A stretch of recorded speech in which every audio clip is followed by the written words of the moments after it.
recording. And yeah, hi fellas. This is kind of second very small cryptography subgovernance call.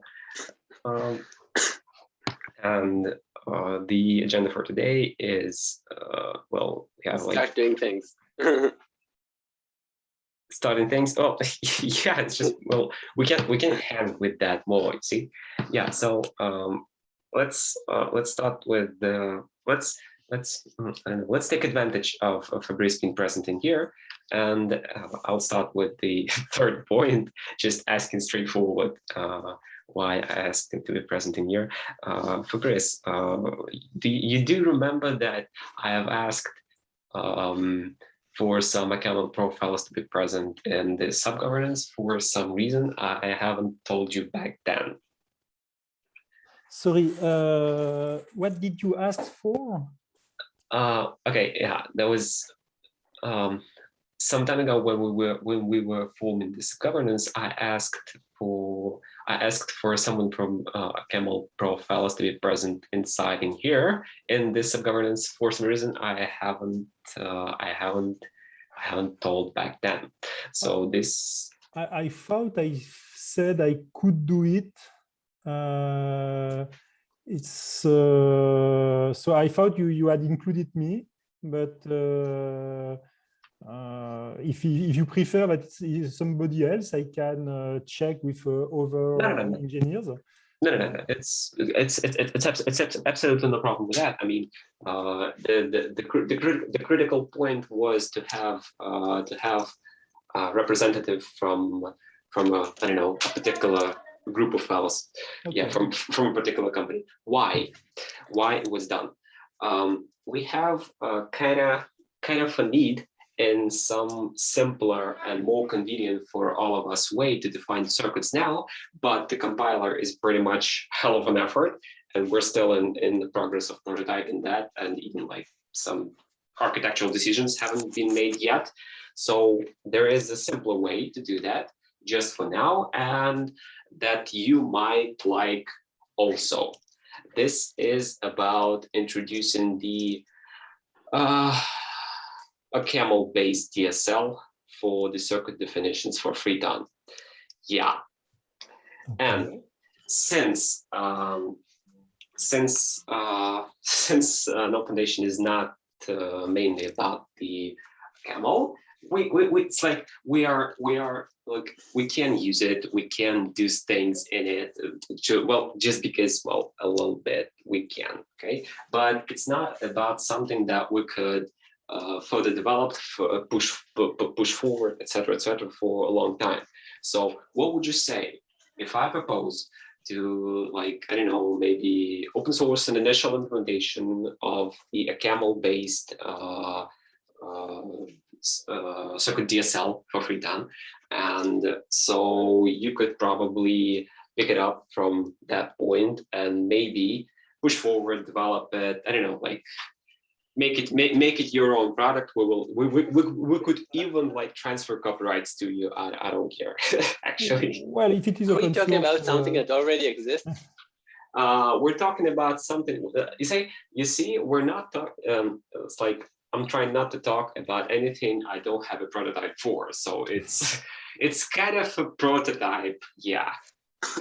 So yes, clearly we can have a look at it and try to use our expertise to try to improve it. Well, if we can, but I actually, yes, that's the kind of thing that we like to do. We like to write languages, compilers, and things like that. So if there is something written and we can improve it for FreeTON, it will be a very interesting project for us. Okay, great. So so great. I can start preparing that for open sourcing, and I guess, well, I'll ping you on the weekends, maybe, or on Monday. So yeah, you don't need to transfer copyright. I mean, open source is well, everything we do is open source, so there is no need for a specific copyright. Okay, great. So I should start learning OcamlPro. I understand. Nah, it's not about that. It's just, you know, I perfectly understand that it's much more easier, much more comfortable for like camel fellas for OcamlPro fellas to like use what they have used to. So it's so. Well, we are all used to our own language, programming language that we have been using for decades. So Yeah. So I should probably learn at least one functional language, and why not Ocaml? yeah, it's the best one. Well, I am much more comfortable in OCaml than actually there is this SMD discussion about contracts written in C++, and for me it's the contrary. I cannot read these contracts, or at least it's very difficult for me. So the nice thing with FreeTON is that the people are quite complementary from that point of view. We use different languages, and we have experts in all these languages in the community, so it's nice. Well, it's like, yeah, coming to the SMD logic, yeah, I don't know if it's like if someone wants to rewrite it to something like more friendly, it's totally up to you fellas. But well, I've started patching the current code base already, but you know, I started patching it regarding what GNOME has mentioned before. I mean, regarding particular what we need to change in there. But since again, since we haven't achieved any привет, Serёж. Since we haven't achieved any particular list of what needs to be changed, let's I don't know, let's at least make this make this list of what needs to be changed. Okay, let's, I don't know, formalize it as issues or something else. We're even ready to do that ourselves, just, I don't know. But actually, I have a question on that subject. I mean, I have been in several governances, and none of them have their own smart contracts. I mean, formal. But we are new. The thing is, we're a new sub-governance. SMB already exists. Why not start using it? This is the idea. But this SMD is a version that has been taken from somewhere else, or it has been implemented just for this sub-governance? Oh, so I'll explain. DGO sub-governance made a contest to develop an SMV smart contract, which is supposed to be eventually used in global governance and all sub-governances to make everything more automated. And it's a part of Gov 2.0, if you heard about it. Yeah. So the SMV smart contracts exist. It just it wasn't developed specifically for our sub-governance. What Mikhail suggests is to modify it to our needs, because it doesn't solve exactly the problem we have, so we need to modify it a bit. Because what makes me ask this is that in the formal methods sub-governance, we have to audit a lot of contracts, and we have been auditing a few smart contracts about SMB, and not this particular one. So I was wondering if it would there was a reason why it was not sent to formal methods. Are you sure it wasn't? Because that's weird. This is the exact same thing that TON Labs made for the SMV contest, but just that Mikhail changed a few things. Okay, and so I need the whole to thing. check. Maybe it has been done, but actually we are doing one project at a time. So maybe it's in the roadmap, but not yet done, or maybe it was done before I started checking. So I have to check again. It's a pretty old contest, so maybe. Yeah. Okay. Maybe only Provendo did it. I don't know. I will have a look and maybe ask them. if what they have done about it. Maybe it could be worth having it audited just to be sure that there are no obvious bugs if it was not done before by proven do or by us. Well, for us, we only do Solidity now, so maybe later for C++. I totally understand you. Okay. Yeah. So, okay. So regarding regarding this topic, like the last thing regarding this topic, I mean, I don't know who has some time, who has some desire or wish, just put a list of what needs to be changed. It's like I'm even ready to patch it myself. We just need to agree on the list of what needs to be changed. I can't make a complete list, but I do have a few things in mind. I think I already said them in chat. I'll put it as an issue. Yeah. Yeah. Okay. Thanks. So okay, what do we have? What do we have else? What's other thing? Oh yeah, jury contest. I'm putting this to vote. I intend to put this. I intend to put this to vote. Are we okay with the contest? With the contents? You just published the document, right? Yeah. It's not just something you. I mean, review it right now. Could you please? I mean, right now. It's like review it right now. Discuss it right now. I mean, we can't postpone this more. That's the problem. You have an interesting way of doing things. The problem with wireless headphones is that sometimes you forget where you put your phone. Yeah, I'll take a look now. I mean, I'm not like trying to. I'm not trying to hurry anyone. It's just, I mean, today. Okay, today is okay as well. I don't know. The day after today, maybe today is okay as well. But it's just we can't postpone it more. We've had a week for reviewing that, and we need to do that. Yeah, curriculum. The curriculum should be verified. I haven't read the whole thing, but it should be. Did you write? I mean, I mean, everything you write should be possible to verify you are actually that person.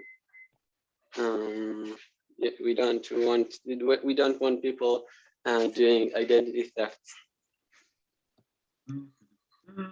Well, let's add this requirement, maybe.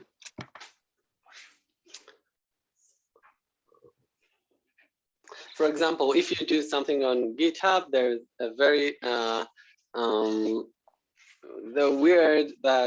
very easy way to prove it if you just write something on GitHub.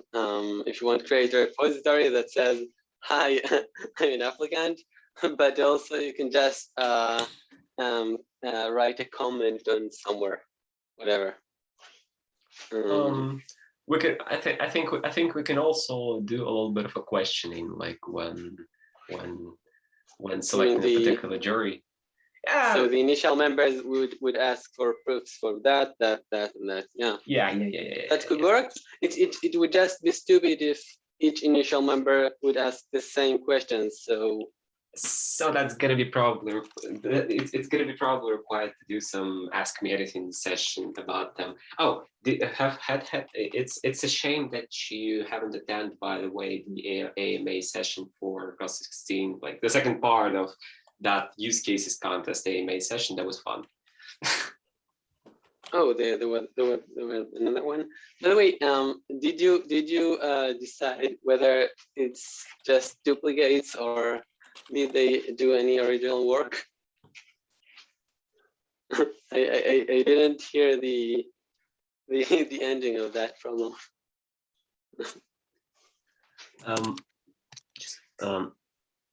Sorry, I skipped this part. Could you please repeat? Yeah, sure. You highlighted on the use case contest that there were a few submission that surprisingly resemble Yep. past submissions. So what happened with that? I'm just curious. It was actually like that's exactly most of the submissions, they like resemble the previous ones, and one even resembles your particular submission, and that's yeah, it's a funny thing because he talked a lot with me about how to, and I suppose that's what happens when you do it. It's well, that is why I wanted you to I wanted you to be present on that AMA session, since we like, you know, started questioning, and like there was something more of an exam than than an AMA session, to be honest. It's like it was a long time ago when I did this last time.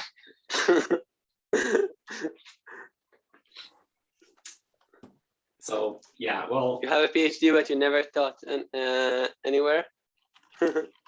No, it's like I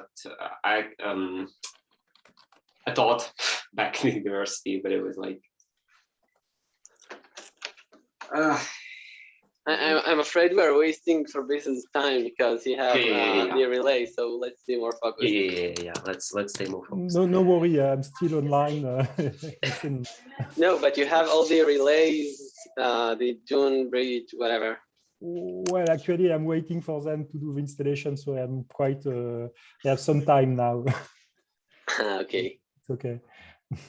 Okay, so regarding jury contest, we're adding the requirement that we'll probably do an AMA session with fellows who submit their applications. So we're going to be able to, I don't know, do some questioning for them to understand if that's if their whole links they provided are true, or are really prove something.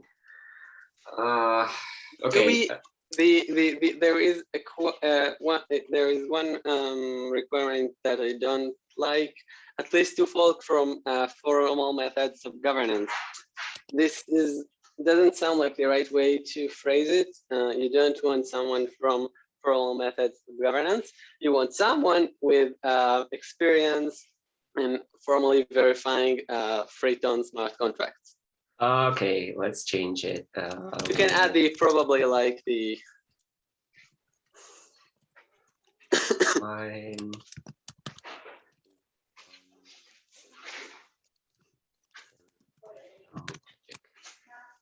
Done. Yeah, I wondered how would you phrase it. Okay. So, and we do need to add.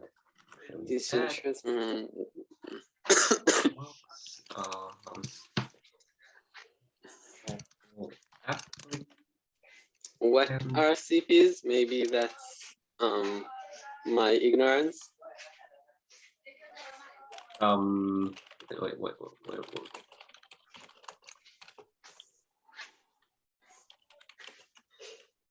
Contest proposals. Okay, so maybe just open it. It doesn't cost us. It's TON Labs. They pay for the Firebase storage. Okay, and by the way, regarding this, anyone who wants to like submit the, yeah, that is actually worth looking into. Procedural remarks. Yeah. You're right. It's about this. Yeah, you're right. I'm gonna take something from it. Are you answering something someone who writes in the chat? Because in the chat, yes. I see. I will look. Contest proposals. Regarding proposals, anyone from the initial members who wants to submit the proposals, you would need a key for TON Labs, like for TON Labs web interface, and just reach them for that. There's a chat where you can ask TON Labs to do things. in general. It's not the most centralized way of doing that, but Yeah. Okay. That's okay. We'll pull something from. Yeah. Okay. This has to be good. Okay. Good. Regarding this, I think. Any other suggestions are welcome. You can like edit, suggest whatever you're comfortable with. It's like I wonder why didn't you do it as a topic? Do you we should have a requirement that once proposals are semi-final, we put them on the forum for more convenient discussion. we have this on the forum as a part of the subgovernance proposal, but since like let's be straight, since no one cared about since no one cared about like changing it there, so I just put it on the call and like right now. No, but this the governance sub-governance formation proposal is just have to write there something that would suffice the global governance. After that, you do whatever you want. So nobody really cared about the details, I think. Okay, it's like you have just admitted that no one in the global subgovernance cared about the details. That's dangerous thing to do. Well, I admitted it for them, so I don't care. Yeah. Okay. All right. I can put this as a separate thread. I mean, no one can actually force us. The tokens are ours. No one can actually force us to do something else with them. Basically, the proposal is: do you trust this list of people? Nothing more. You know that, right? Yeah, that's right. Exactly. Well, at some point, we are going to ask for more, and then they are going to look at what we did. That's a good point. That's a fair point. Yeah. Right. It's like you want me to put this as a separate thread. I mean, let's put it as a separate thread if you want. I don't mind. Let's put it as a separate thread. Okay. Next topic we have. Yeah, next topic we have is about the rollup verification contest. Any other like suggestions, proposals to it? The week, it's like the week has passed, so that's why I'm asking like again if we're good to put it on voting or something like that. Yeah, I should probably read it again. Back then, I just seen, oh, there's this protocol. I should probably read about it. Okay. Yeah. Then it really is interesting to be an initial member of cryptography subgovernance with a pretty lean actual background in cryptography. I mean, well, but I'm a fast learner, so I suppose that. Nah, it's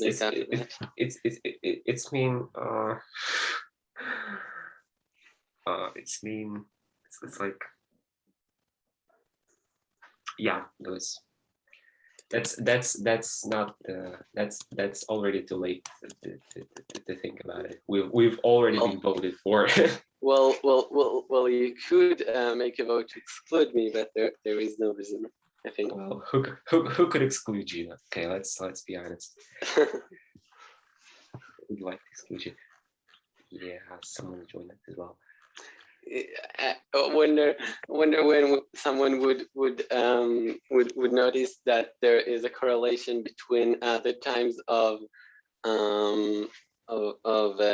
cryptography meetings to Jewish holidays, but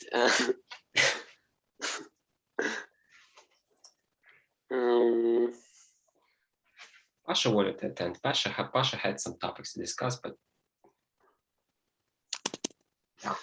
By the way, I'm pretty surprised you just went with the idea of nobody implemented witness encryption.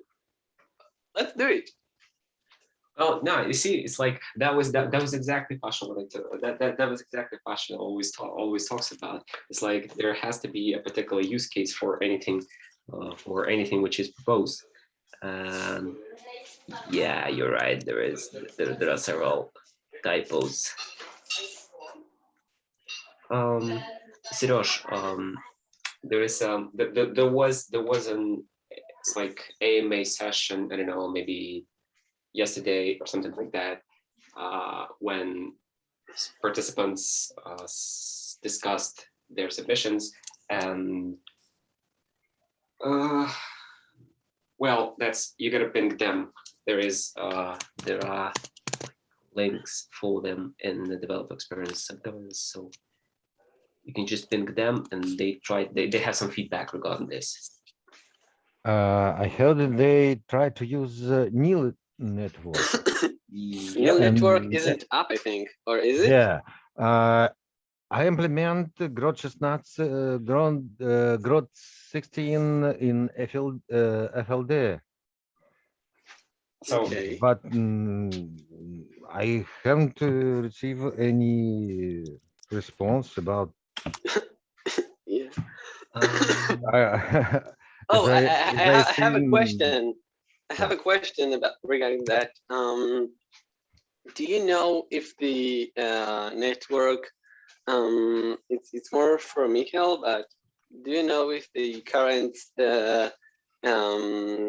version of Node that supports Groth16, does it use the old serialization or the new one. It New uses one. new one. Yeah, it's You- with okay. new one. So Yeah. so if I check it, I should upgrade my project. I implement. Okay. I implemented the latest commit from NIL. The latest, GitHub. Node version of us. It's with the newest stable machine version. Okay. So, yeah. Okay. But it's actually like you just need to substitute 2 or maybe 3 lines in your code from the temporary marshalling to the stable version. And that's all. Nikita, Yeah. do you have some smart contract to just try and run on the FLD network? So No, Sergey would actually, know he did everything. Okay. actually, I think it just maybe the example from the contest repo, but no, I haven't tried to run something on the FLD. So yeah. By the way, I wrote it on the chat. I at first I thought the whole I don't know, maybe I should say Crypto 3 as a whole, the whole things, a lot of things seemed very slow for me. When I tried the SHA-256 components, because they have a lot of constraints. But apparently someone told me that if I just use the O3 optimization flag, it would go much faster. So just a good point you should know. Maybe you already knew that. Yeah, we actually know about the problem, but No, but if you use the O3, yeah, it's yeah, I got like 60 times. I think it was 60 times at least faster. Oh, okay. That's interesting. Because I remember it took me half an hour to generate a keeper, and he said it took him much less, I think. Okay. Yeah, it's actually kind of interesting. Let's add this as a default compile flag. I mean, for the release configuration. But then But then how would you debug your own program for release? Okay, okay. Yeah, for the release configuration, sure. I never tried to do it with release, but yeah. One thing I do want to talk about, it's another thing Mikhail and I talked privately, is about I actually tried building the blueprint library with the C++ to in TVM logic, as Mikhail would say, compiler. And apparently the CPP compiler is there are a lot of headers that that nothing there works when you actually try to use how to explain it. I think one header that is in the compiler tried to import the header from the users I would give a specific example. Okay, what you want to say is that SDK is screwed. Yeah, the CPP SDK is screwed. Okay, it's a terrible thing. They probably just forked the CLang compiler and then do as minimal things as possible to make it work. So there is a lot of junk in there and headers that import things that don't exist. Not exactly like that, but things that don't exist in the SDK. I would actually like to strongly encourage you to propose, I don't know, maybe a contest or a discussion topic for that, for fixing that, and for implementing such a thing.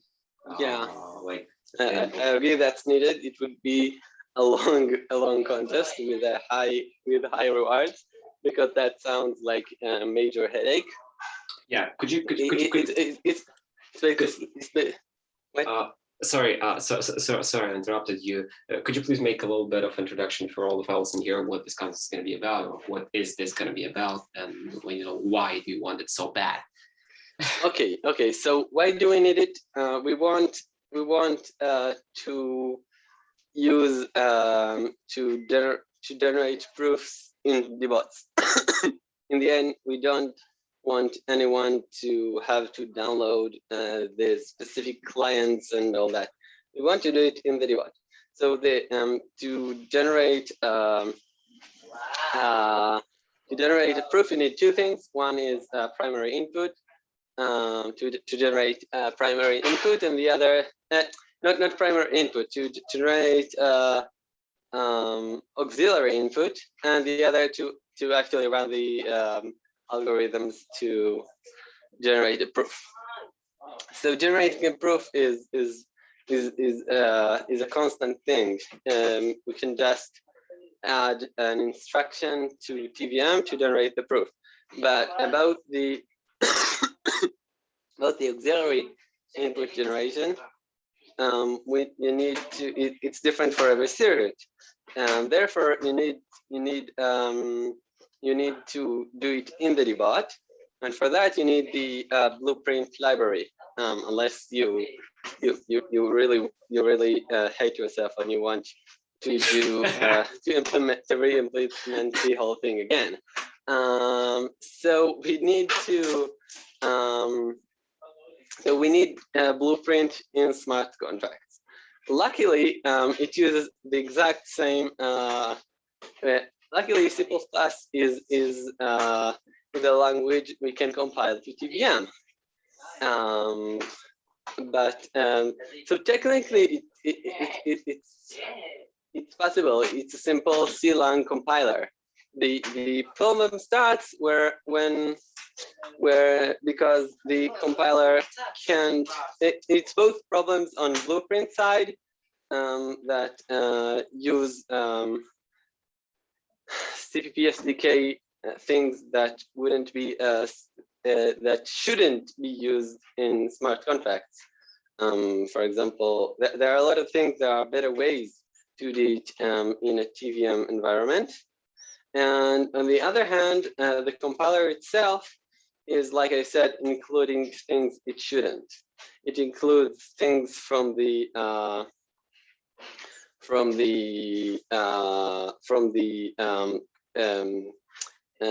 computer's headers, and those things obviously import things that don't exist in the CLang compiler to TVM. So basically, we need to fix the compiler SDK so that we don't need to change the thing about the compiler. We only need to change all the headers, or a lot of them. I think maybe just a few. I didn't really measure it. I did notice that if you comment the bad includes, other would pop up. So it's not a very simple problem. So we need a contest to, I think it should be, the purpose of that contest is get blueprint to build under a compiler, under to TVM using the compiler. You're allowed to change blueprint and you're allowed to change the compiler. Just do it.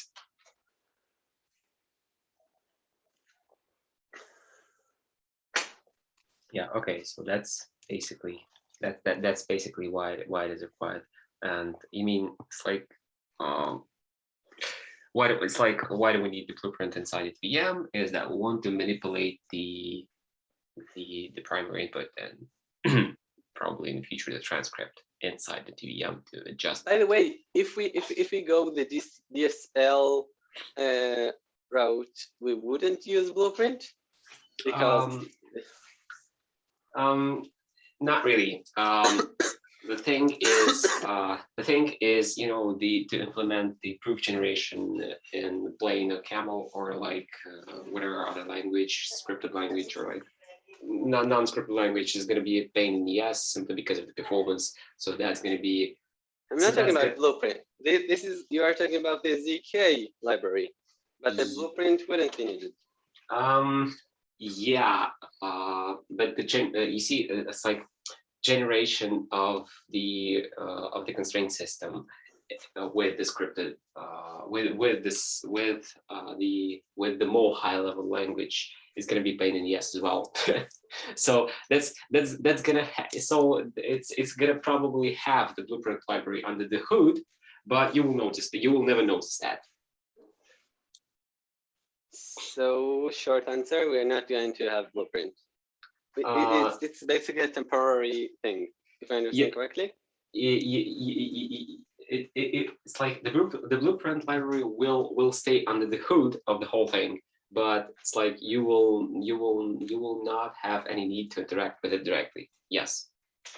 Because it would use but it wouldn't use components. It would just use blueprint variables and blueprint and that kind of stuff, right?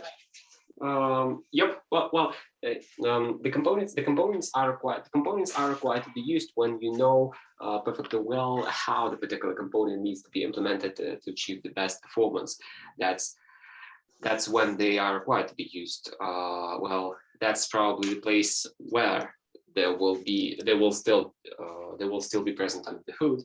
But well, again, as I said, nobody likes to use it like straightforward. So we're trying to make it hidden. By the way, what are our goals when you want to move to an OcamlPro-based DSL? By the way, what do you mean here in DSL? Is it going to be practically OCaml, but you would use certain functions, or would it be a completely different language? It's gonna be an OCaml. Okay. Like full featured OCaml. Just you would use some. We would have some framework or something like that.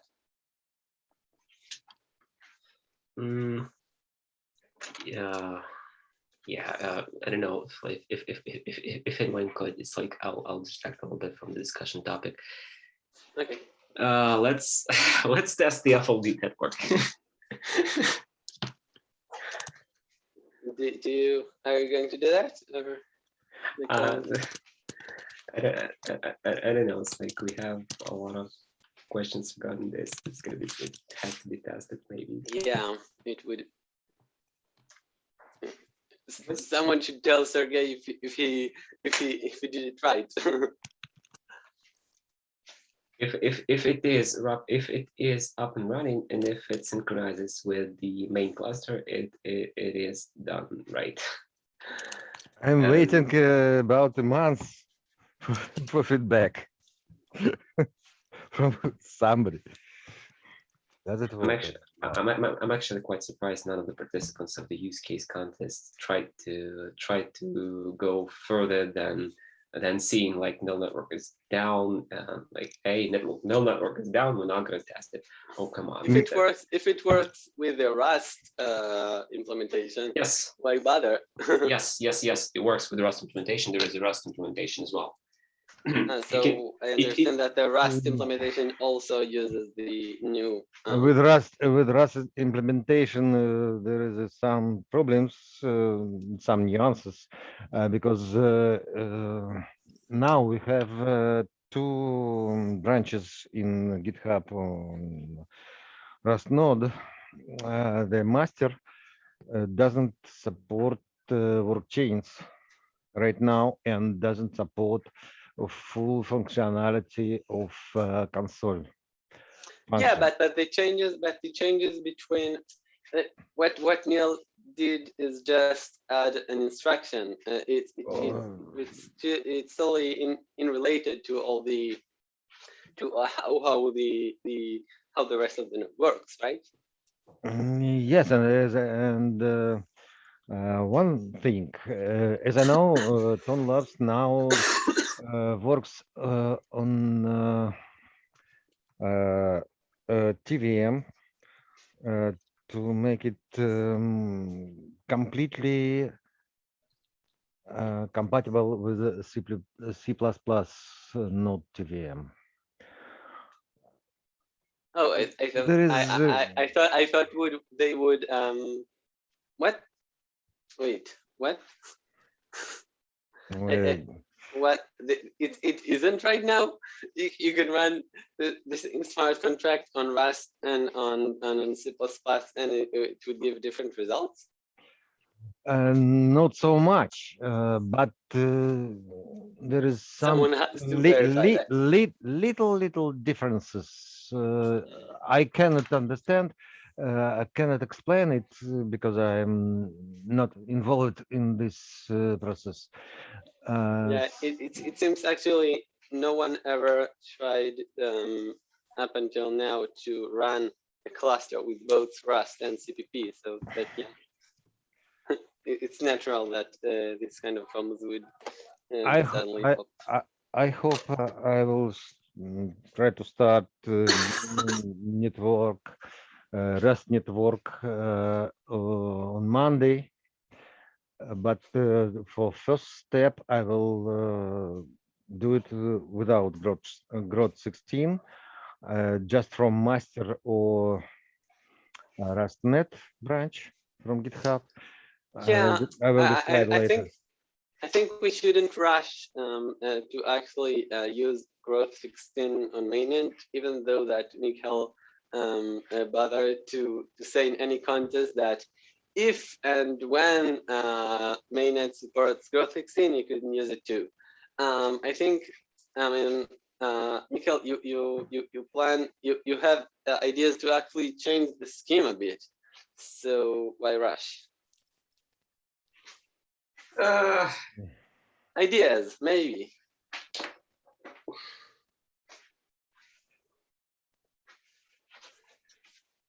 It's like implementation of Groth16 to mainnet. It's not so big deal. First of all, we need to check it, test it in That's why we have use cases Yes. contest for. Yeah, test it, check it, proof. Maybe in format SubGov, we plan to make formal verification of TVM. Mhm. That's But gonna be a pain in the ass. yes, but it can take a lot of time because TVM it's quite complicated system. So it's it can take maybe a half a year for formal verification of TVM. Okay, I'm not sure why it is required to be done. But okay, I just don't get it. Okay.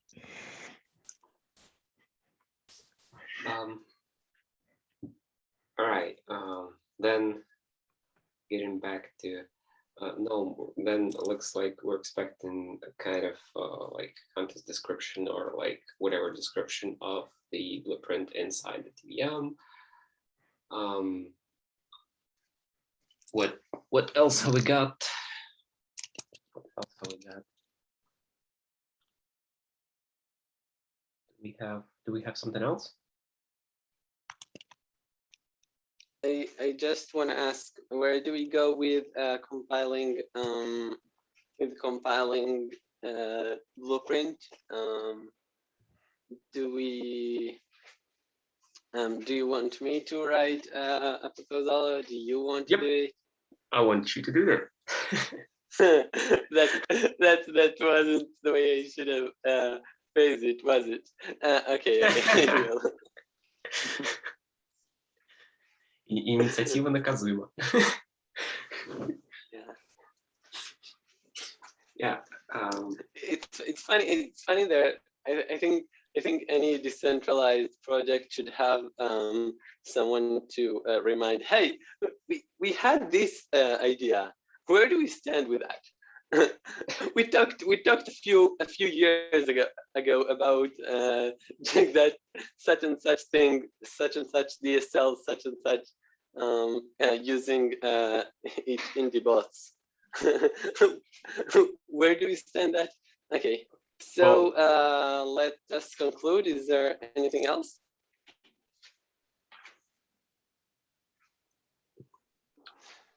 Do you want to make conclusions of what do we each do? Okay, let's do that. So yeah, Okay, so I would have to write my first contest proposal. Yeah, from us, the OcamlPro-based DSL can be expected. I'm also like expecting for for everyone to put the list of what the SMB needs to be patched, of what patches SMB need from us. A formal list, since we discussed it and it's going to be pushed forward. Jury contest, yeah. I got it. I'm posting it as a separate thread. I'm putting things from the proposed thread in the chat. Let me copy that, not to forget. Just not to forget. Yes. That's about the rewards. There are different philosophies on how it should be done. I think they are derived from what do we want and from what is the meaning of the average score. There were multiple ideas. One was like you said, the traditional way of just put how do you call it, threshold. If you pass it, you can get you can get rewards. If you don't, it's as if you were rejected. The other idea is what Alex Darkwing Duck said, that he suggested to make it something, I'm not sure how to say it, but that there would be different thresholds for different places, for different rewards. Yeah. The idea in that is that the idea is basically that, and just saying for anyone who didn't read it, that with the just it allows to the problem is that sometimes you get you have 10 places and you have 1 good submission and 3 bad. And it feels pretty stupid to give the second place to a bad submission, which shouldn't be totally rejected, but is from because there were not a lot of submissions, it happened to be the second best submission. Yeah, so that's why it will be. I think that algorithm in such case should be like, for example, I wrote it in the chat. For example, for I don't know, for the 5th place, your average score must be more than 6. And for example, for the 1st place, your average score must be more than 8. In such manner, for the 2nd place, for the 3rd place, and so on.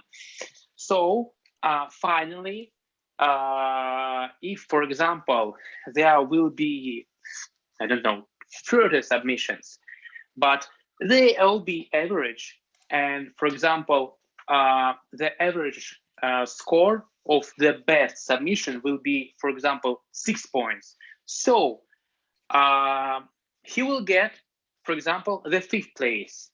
It will be only only 1 submission which win, and he will get reward as a 3rd place, but he won't get reward as the 1st place because it's the only 1 submission, and it's because it's the only 1 submission. He will get the reward as 3rd place because his work is the best of all works, but not the best quality for this contest.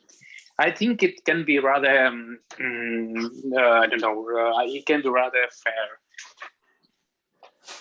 And by the way, it can help in such situation when, for example, we have the contest and we have some decision, some good submission for this contest, but we don't have the best submission, the 1st place or the 2nd place. We don't have it. And finally, we need it. We need good decision. We need solve of our task, which we described in the contest. So it gives us opportunity to relaunch the contest, and save the funds, because every submission will give, as I mentioned before, reward only for the last place, only for the 3rd or the 5th place. But and we don't waste the funds for the 1st place to the work which deserve only 5th place, for example. And it gives us opportunity again to relaunch the contest and try to find the best decision which deserves 1st or the 2nd place. Thank you.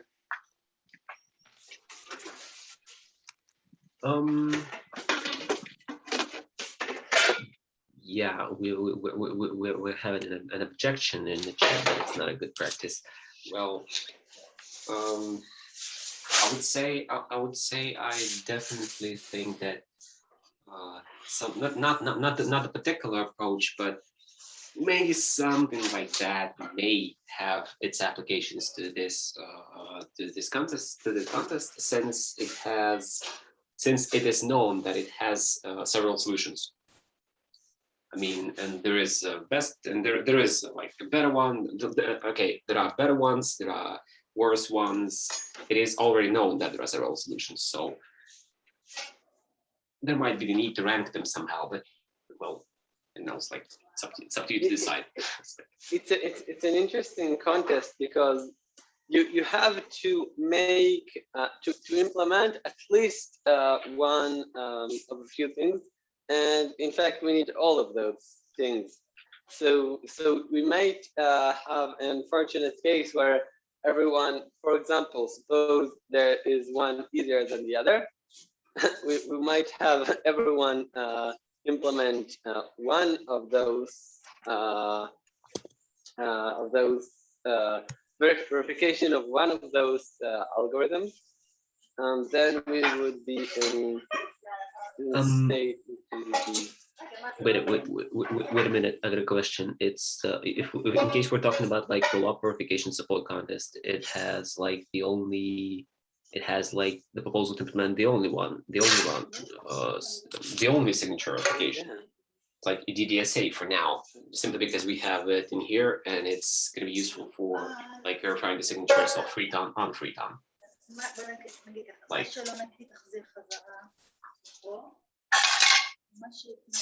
that is why. I mean, there's only one signature verification mechanism to implement here. So maybe negative. But there are different solutions to that, I can admit.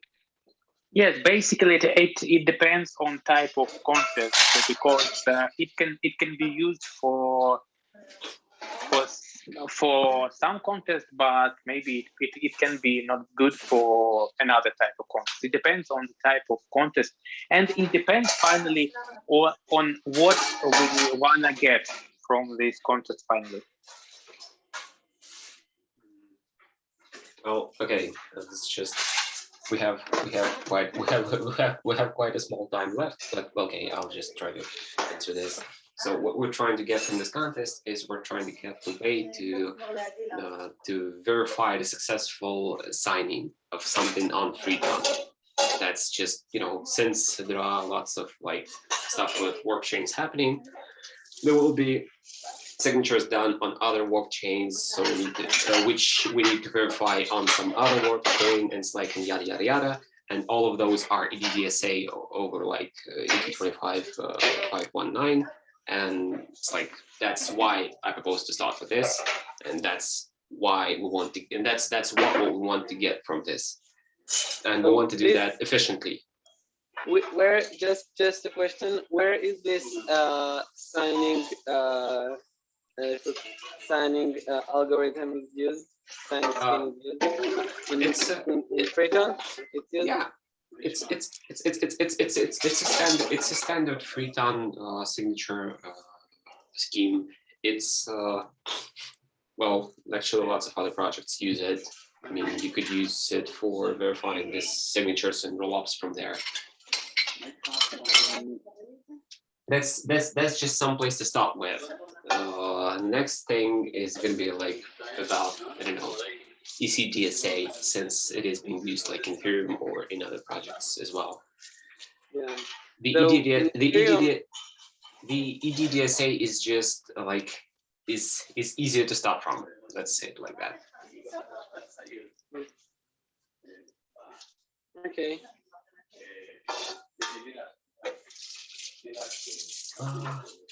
So, all right. Do we have anything else?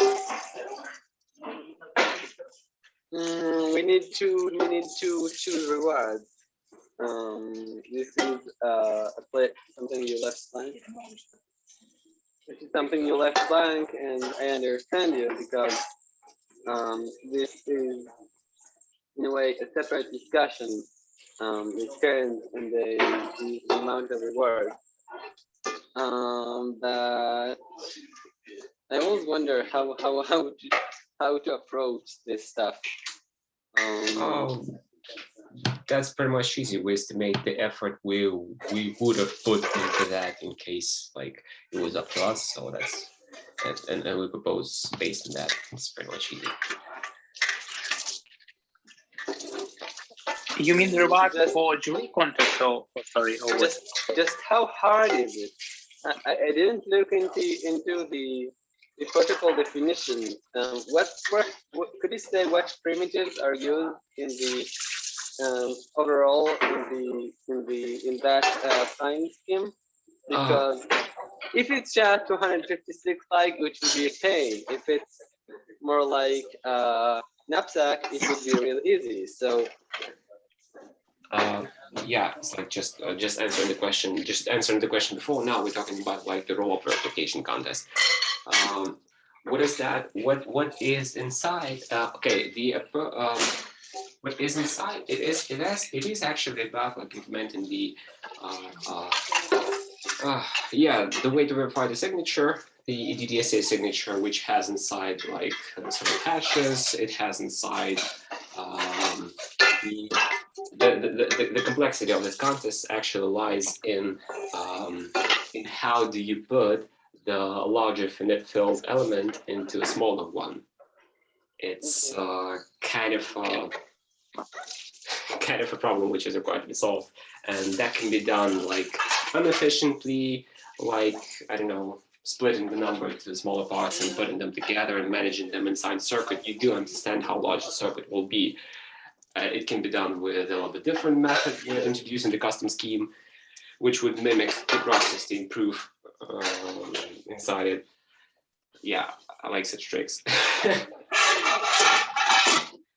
There are different approaches to that. So the main difficulty is about putting the larger finite field element into a smaller one, into a smaller finite field.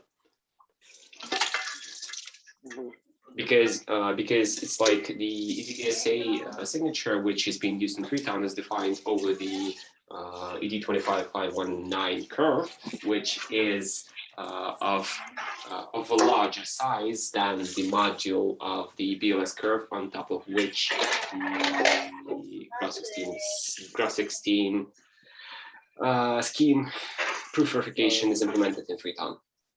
It's implemented over the like BLS curve. does the blueprint library already contains components that relate to dealing with curves? No, it doesn't, and and as I said, like there are different approaches to that. One approach is about like hacking the blueprint library to make it support this kind of things in a non-efficient way, and the second approach is about hacking the ZK library to introduce a custom scheme for that, which would mimic the Groth16 proof in the end. These are actually two approaches. Because you are going to need to deal with curves in the blueprint because you plan to do you are using, if I understood correctly, you are using for the anonymous token, if I understood correctly, you plan to use OcamlPro encryption, but one that uses elliptic curves. Oh, no. It's a little bit different. OcamlPro can be defined over some other curve. There's no problem with that. The problem is about like putting the curve defined over a bigger field, putting the element of such a curve into the field of the curve, which is defined like over the smaller field. It's different. OcamlPro can be defined over like any other curve. It's no problem. Yeah. No, but generally dealing with curves in blueprint. You said if this doesn't exist, then this is something. No. Dealing with curves in general does exist. You can deal with curve inside it, but it is quite limited, and it doesn't allow to map such curves like on top of each other. Yeah, of course. Understand. So yeah, that's pretty much the when issue. we optimize for verification speed, not for proving speed, or Yep. Do we have constraints on that too? Because if it would be unbearable, it's also if it verifies very fast, but it takes a day to generate a proof of that, that's unusable. Oh, no. It's well, first of all, we gotta understand that RustCop tightens the time for the verification like even more. We've had like about a second previously, but now it's about, I don't know, Sergey, maybe you will tell us how much time we do have for the verification now. It's less than half of a second, I guess. It's like a replication package generation time for the cluster. That's how much time do we have. But the proving time, it should also be. Yep, you're right. But the proving time is easier to be dealt with actually. Proving time is it's like proving is a much more complicated algorithm, and it has internal pods which can be like optimized or cut out or something like that. Verification depends entirely on the size of a circuit, and that's actually the only thing which can be optimized in there. It's the size of a circuit and the complexity of a circuit. The proving can be optimized with other methods. So yeah, that's. Could you please repeat that? Oh, okay, sorry. Interrupted.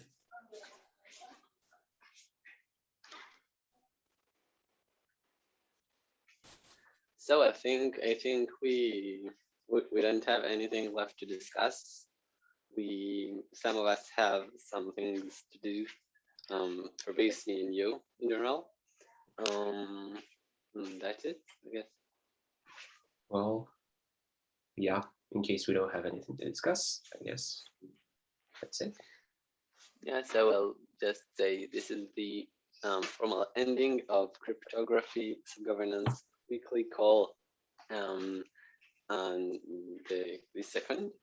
And hopefully until the next time we would have some time that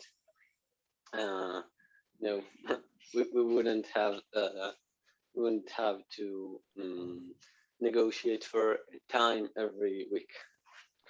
Okay, Yeah, guys. I hope that as well. Bye. Yes.